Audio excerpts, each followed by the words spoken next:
नमस्कार, मी स्नेहल्स किचनमध्ये तुम्हा सर्वांचं खूप मनापासून स्वागत। तर आज आपण एकदम सोप्या पद्धतीने कोबीची भाजी बघणार आहोत। चला तर रेसिपीला सुरुवात करूया।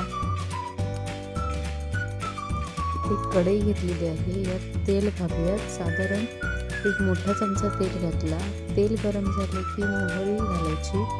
मोहरी तडतडली की जिरं, लसणाच्या ठेचलेल्या पाकळ्या, हिरवी मिरची उभी चिरून घेतलेली आहे। हिरवी मिरचीचं प्रमाण तुम्ही कमी जास्त करू शकता तुमच्या आवडीनुसार। कढीपत्त्याची पानं घालून घेतली आहेत। आता या फोडणीतच एक पाव चमचा हिंग टाकून घेतला। यातच हळद, हे थोडं मिक्स करून घ्यायचं। फोडणीतच मसाले, जे आपण बारीक चिरून घेतलेली कोबी होती ती घालायची। सगळं व्यवस्थित मिक्स करून घ्यायचं आहे। मिक्स करून झालं की यात मी चवीनुसार मीठ घातलंय। तर ही भाजी पाणी न घालता वाफवूनच शिजवायची आहे।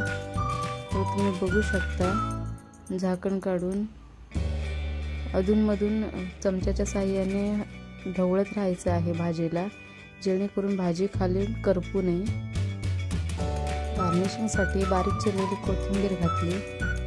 तुम्ही बघू शकता, एकदम साध्या सोप्या पद्धतीने कोबीची भाजी तयार आहे। सर्विंग बाउलमध्ये सर्व करूयात।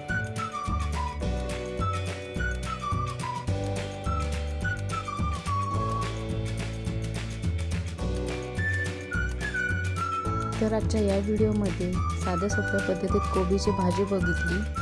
ही रेसिपी तुम्ही नक्की ट्राय करून बघा। कशी वाटली ते कमेंट बॉक्समध्ये कळवा। ही रेसिपी आवडली असेल तर लाईक, शेअर, सबस्क्राईब करायला विसरू नका। भेटूया पुढच्याच रेसिपीजमध्ये।